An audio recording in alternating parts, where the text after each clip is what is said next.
ไอ้ว่าจะไปเอานกแล้วเป็นอย่างเราในห้างงูเป่าตาไอ้บ่เห็นงู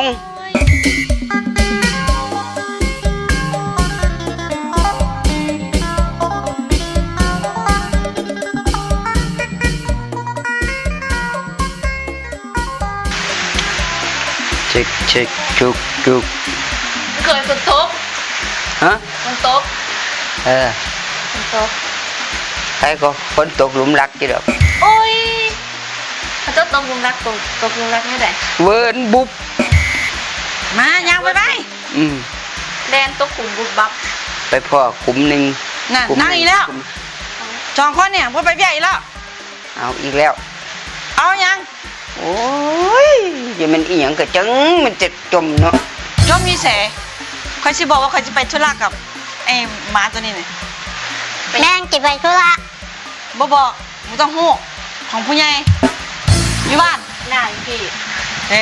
อยู่บ้านเบิ้งหมาตัวนี้เด้อเขาเบิ้งใหญ่สุดให้เบิ้งไว้บ่ต้องมันไปแสอาจจะบอกมันย่างไปแสไปน้ำมันเอาเสื้อมันไปตัวมันบ่เป็นหมามันย่างไปแสย่างไปน้ำมันนำมาบอกกูทีหลังชั่วโมงนึงกูมานั่งอยู่นี่มึงจะไปแสมามึงยักมึงใจรถดิแสนี่ยังไงเคยจะไปยังจักไอ้เบิ้งว่ะหาบิดาติไอ้เคยไอ้เบิ้งวันไหนก่อนเบิ้งได้ชั่วโมงโอ้ยเคยว่ายอกสุดดอกบ่เมียนคือไปไกลเด้เคยจอดเดี๋ยวว่ากะอย่าสิลืมเด้อนี่ยังเบิ้งอ้ายแล้วก็ให้อ้ายเบิ้งน้ำเด้อเบิ้งอ้ายนะเบิ้งได้อยู่แต่อันอ้ายเราเบิ้งน้องอันบ่ได้ไม่ได้บ่แม่อันที่เคยไปห้อนนะเพราะว่าไปอาบน้ำก่อนฝนตกจังซี่เดี๋ยวค่อยมักอาบน้ำขึ้นเด็กหน่อยแต่พัดถึงแล้วกันแรงบ่เสร็จกูบาดนี่มึงไปโดนๆนะแม่จัก3 เดือนนะแม่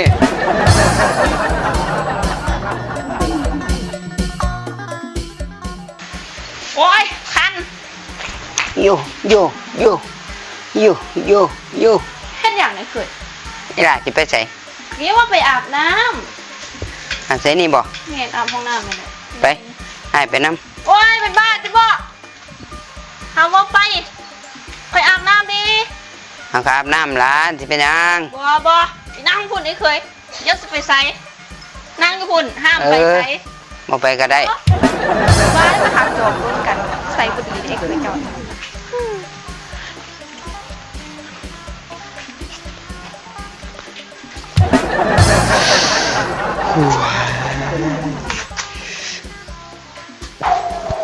เขาไอ้เขยไอ้ยังมาแอบบ้องกัน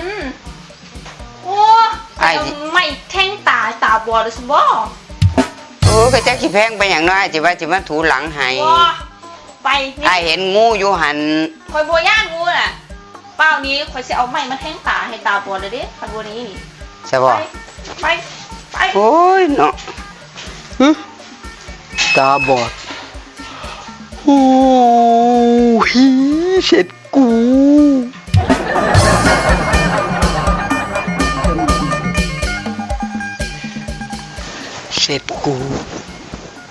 ห้างนกมันต้องมีงูเฮ้ยโอ้ยอีละ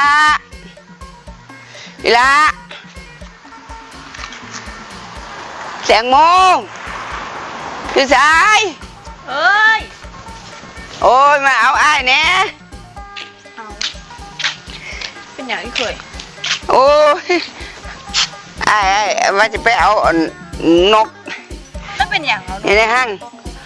งูเป่าตาไอ้บ่เห็นงูไปหาเล่นที่ยังขันสั่นน่ะเอ้ยไปจองเบิงว่ามันมีจะใครสนอกเมียป่วยปากป่วยร้ายเจ้าดีกันไปสิพาเมื่อฉันเอาไอ้ไปน้ำเด้อยีราสิไปใส่นี่ใจว่าสิไปอาบน้ำมันฮ้อนไปอาบน้ำเมียนเฮ้ยอันไอ้เคยจะไปนั่งพุ่นก็เด้อคอยสิไปอาบน้ำฉันเฮ้ยมื้อคืนนี่เขาว่าผีกระสือมาเบิ่งห้องน้ำนี่เฮียนใกล้ๆนี่โอ้ยกระสือมันสิออกยามมื้อคืนยามมื้อเว้นมันบอกผี ผีก็ชื่อกังเว้นงูก็มีเห็นหมดตายนี่ระวังเด้อเฮ้ย ย่านบอก อ้ายย่านเอาอ้ายไปน้ำเนี่ย ไปอาบน้ำเด้ไอ้เคย อาบน้ำอ้ายกูเฮ้ยอ้ายบ่เห็นหงหยังเด้นี่เดี๋ยวอ้ายไปถิ่มไปใช้อ้ายเจ้ามาอ้ายเจ้าด่าเด้ ไม่สัตว์ไป ไปถิ่มอ้ายเด้อ ไปทอไปย่างไปโอ้ไอ้เคยเจ้ากระเมนเนาะย่างข่อยอีหลีไปไหมเนี่ยข่อยฮอดย่างไว้เนี่ย9 โอ้ยจะเป็น9ค่ะ9แน่เนาะเอาไปฮอดแล้วนั่ง อาบใจนี่ อาบอยู่นี่เลยนั่งลง เอ้ย นั่งพื้นเลยแหละไอ้เคย อ้ายนั่งบ่ได้ดอกมันปวดขาปวดแอวมันสิลุกยาก อาจารย์จะยืนเด้อส อาบรถ อย่าไปใส่เด้ออยู่นี่ห้ามไปใส่ยังนั้นข่อยซอกไปเห็นยากข่อยอีก มืดแต่นี่อยู่ทางไหนนอนี่ ก็อยู่ทางนี้แหละ บ่ บ่ได้ไปใส่ดอกโอ้ย เอ้ยเนาะบ่เห็นอีหลีตัวนี่เนาะเจ้าของนี่ แม่ตัวมันตาบอดกันจังซั่นได้เคยอดเอาซะ เอ้ยหาเมียมาเฮ็ดจังไดเนาะจะได้เห็นหน้าเมียหน้าน้องเมียงามน้องเมียคนสวยหน่อย สวยดีนะ เอ้ยเหมือนสิได้เห็นน่ะเนาะบัด อีตัวนี้เคยเด้ข่อย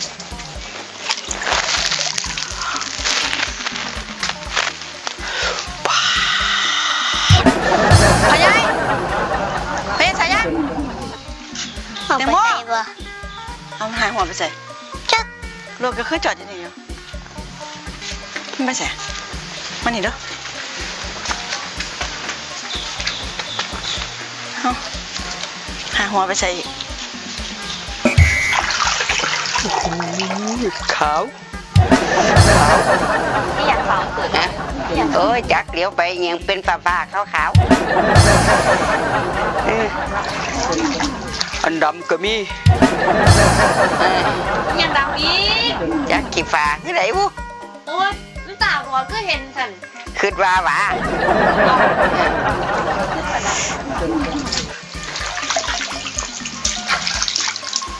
เฮ้